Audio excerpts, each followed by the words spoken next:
حضور نے جب کوئی راز کی بات کرنا ہوتی تو حضرت حذیفہ بن یمان سے کرتے۔ تو فرماتے ہیں کہ میں چونکہ حضور کے ساتھ نماز نہیں پڑھ سکا تھا، کافی وقت گزر گیا، تو ماں نے مجھے اجازت دی حضور کی خدمت میں حاضر ہونے کی۔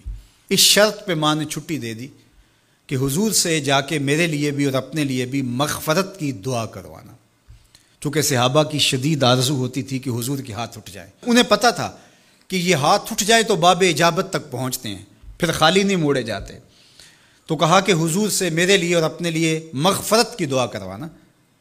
ماں نے اجازت دے دی تو یہ حضور کی خدمت میں آئے۔ کہتے ہیں میں نے مغرب کی نماز پڑھی اور سلام پھرا تو میرے دل میں تھا کہ حضور سے ملوں اور کہوں کہ حضور میرے لیے، میری ماں کے لیے مغفرت کی دعا کر دیجیے، لیکن حضور نوافل میں ایسے مشغول ہوئے کہ مجھے موقع نہ مل پایا، حتیٰ کہ عشاء کا وقت ہو گیا۔ عشاء کی اذان پکاری جانے لگی، حضور نے نماز عشاء پڑھائی، سلام پھرا تو میرے دل میں تھا کہ ماں نے جاتے ہی پوچھنا ہے کہ دعا کروائی تھی تو کیا جواب دوں گا۔ مغرب کی نماز کی چھٹی ملی، عشاء بھی ہو گئی اور میں عرض نہیں کر سکا۔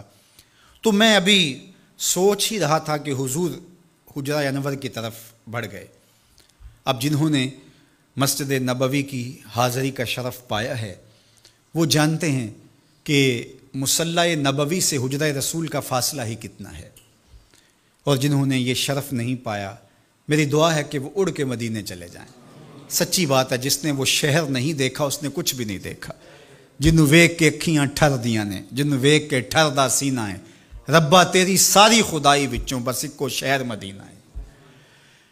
آج اس وقت پوری دنیا کے اوپر جو وبا پھیلی ہے اس کی وجہ سے جہاں اور بہت ساری چیزیں ہمارے لیے اذیت اور دکھ کا ذریعہ ہیں، وہاں ایک بہت بڑا دکھ ہے کہ مسجد نبوی کے دروازے بھی بند ہیں۔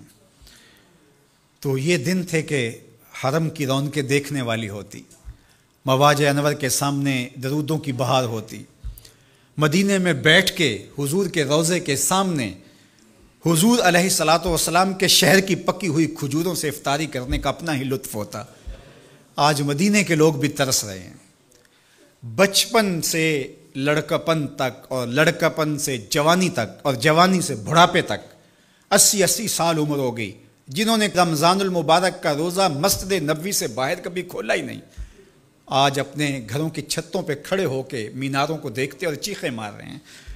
اللہ اس وبا کے دن مختصر کر دے اور اس امت کے لیے آسانیاں پیدا کر دے۔ تو حضور علیہ السلام اٹھے مصلی انور سے اور اپنے حجرہ انور کی طرف چل پڑے۔ تو حضرت حذیفہ بن یمان کہتے ہیں کہ میں بھی حضور کے پیچھے چل پڑا، غیر ارادی طور پہ کچھ رفتار تیز ہو گئی تو قدموں سے آہٹ پیدا ہوئی۔ تو حضور نے ارشاد فرمایا کہ من ھذا، کون ہے؟ پھر خود ہی کہا حذیفہ تو نہیں؟ قلت نعم، میں نے کہا جی حضور میں حذیفہ ہوں۔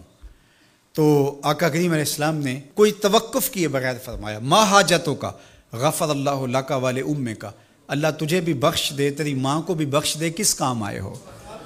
اب حذیفہ بن یمان کہتے ہیں جو کام تھا وہ تو جنبش لب سے پہلے ہو گیا، یہاں تو لفظوں کا سہارا نہیں لینا پڑتا، وہ بند لبوں کی بولیاں سمجھتے ہیں۔ تو کہتے ہیں کہ جو حاجت تھی وہ تو پوری ہو گئی، یہی تو کہنا تھا کہ حضور میرے لیے اور میری ماں کے لیے مغفرت کی دعا کیجیے۔ پھر حضور نے ارشاد فرمایا قال ان ھذا ملک لم ینزل الارض قط قبل ھذہ اللیلہ، اے حذیفہ یہ فرشتہ ہے جو اس رات سے پہلے زمین پر کبھی نہیں آیا، یہ پہلی مرتبہ آیا ہے۔ استاذن ربہ ان یسلم علیہ، اس نے رب سے اجازت مانگی تھی، مالک تیرے محبوب کو سلام نہ کر رہا ہوں، مجھے سلام کرنے آیا ہے، لیکن ساتھ ساتھ مالک نے کہا کہ جا رہے ہو میرے محبوب کے پاس سلامی پیش کرنے کے لیے تو ایک تحفہ بھی لیتے جاؤ، تو وہ بھی مجھے دینے آیا ہے۔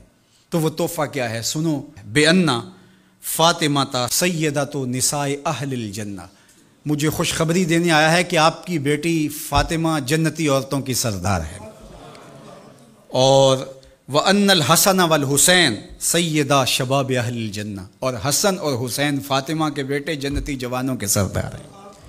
یہ آج خوشخبری لے کر کے میرے پاس مجھے سلام کرنے آیا ہے۔ تو یہ ملکہ جنت ہیں، خاتون جنت ہیں، سیدہ نساء اہل جنت ہیں۔ کہتے ہیں کہ جب حضور علیہ الصلاۃ والسلام کو سیدہ فاطمہ الزہرا رضی اللہ تعالی عنہا کوئی بات کرتی تھیں تو حضور ان کی بات کو نہیں ٹالتے تھے، ان کی بات مان لیتے تھے۔ تو آج ہم سیدہ فاطمہ الزہرا رضی اللہ تعالی عنہا کی وساطت سے حضور کی بارگاہ میں استغاثہ پیش کرتے ہیں کہ اس امت مرحوم پہ اللہ سے رحم کی خیرات مانگیں اور اللہ میرے وطن کی خیر کرے، امن، رحمت اور کرم نوازیوں کے اجالے اور